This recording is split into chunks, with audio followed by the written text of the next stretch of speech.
You know, I had a feeling people were going to ask for my Curse My Fate. I started seeing it in my recommended videos like a week ago-ish, whenever it was released probably, and I was like, okay, yep, that's going to end up being the next one, and here it is. Huasheng wanted me to get to this one, so here we are, and a lot of people definitely agreed. So I guess without further ado, I'm just going to jump into this one and see what it's all about. So let's go! Ooh. Starting soft.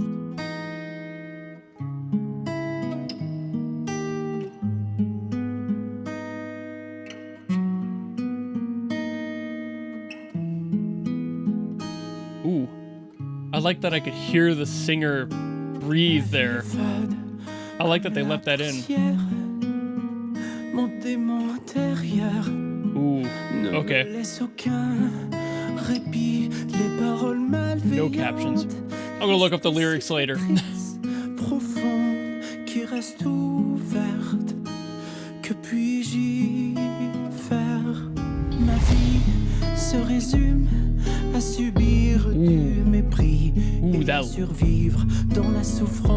that bass. Ooh. That was a deep bass. Noblesse et misère serait-ce de la chance? Quel sera mon choix entre okay, I was wondering where that was gonna go. celui de rose et a lot of build up on that. De cette pièce, je céderai ou je résisterai. Si je ne suis que la marionnette. Really nice layering there. The overlapping was cool. Dans cette intrigue où l'espoir est vain, est vain. I own my fate. Life or death, I own my fate. Fair enough. I understood those words. Suis-je assez digne d'un bonheur et d'une chaleur éphémère? La vie m'amène les âmes avec féminin. Even without the image here, I can feel the regret and like, I think torment is probably a good word here. Ooh. Oh, do that again? They have the voice move between the ears. I love it when they do that.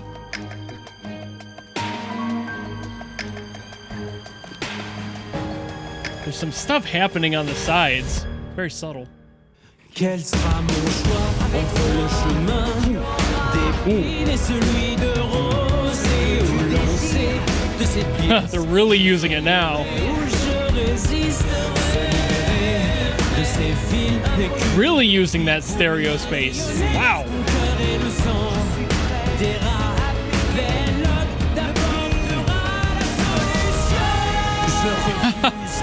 His secondary vocal is like back here.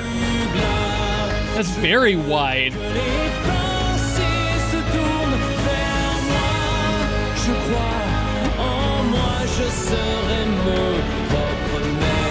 Je m'en remets au destin, car il incarne ma volonté. Quel sera mon choix entre nice hold. Solid. Whoop. Oh! Wow. He just went. The dissonance on the start of that one.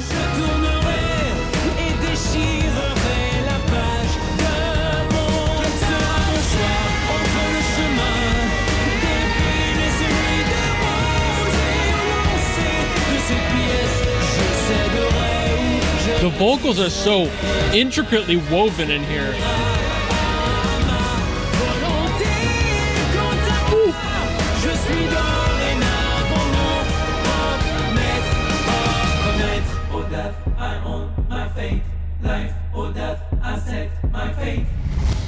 Oh, I'm just sitting there with that, the pumping of the kick there. It was more like a bass line, I guess, but it was pumping either way.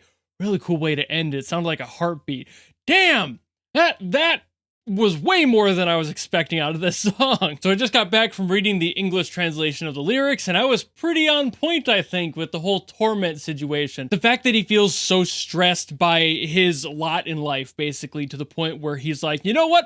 fuck y'all. I'm just gonna do my own thing now and just do it probably in the worst possible way. I'm not sure what atrocities this guy has committed, but I'm sure none of them are good if you have a song that's dedicated to them and calling it My Curse, My Fate, basically like my curse is to do this, my fate are the results of my actions. And that adds a bunch of context to me about like why he was doing certain things in the song, like his wailing, for example, just moving the notes all around, never really settling, is like basically telling its own story. And I was starting to feel that with like how he was moving around the head, like he's basically taunting me as the listener, like I'm gonna do whatever I want, bitch, try and catch me, and I can't. So like every single time I was hearing the voices doubling, he was moving around from this ear to that ear all the way back here. And the first time that happened, his voice kind of went like out and up towards the right upper side of my ear, and I was like, whoa. And that's when that first vocal separation happened. That was just immediately cool, but also just the fact that they evolved on that later in the song, it's just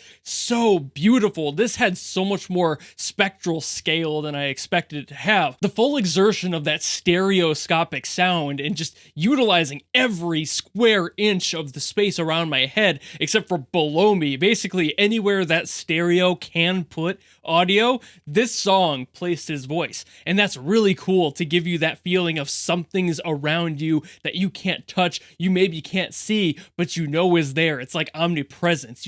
You're like, stop buzzing around me, just slapping him away. Like, but also hearing him sing about that fate that he has to deal with and the situation, the lot in life he was given, and feeling the need that he has to be the person to do this is everything I was getting during the song. Before even reading the lyrics, I was able to start putting that together, and that's a mark of a great song. The fact that even without lyrics, you're able to understand the emotional presence behind the music. And I talk about that a lot because it's one of the most, if not the most important things to me in music, is how you present the emotional message in a song. You don't necessarily have to have an emotional message in a song, but when you do, when the whole song is based around somebody's perspective of life, you have to nail that. And I think that this song did a fantastic job of that, just in how they handled his voice floating around. The music itself had this tragic edge to it. It sounded very epic, but also not too bolsterous either.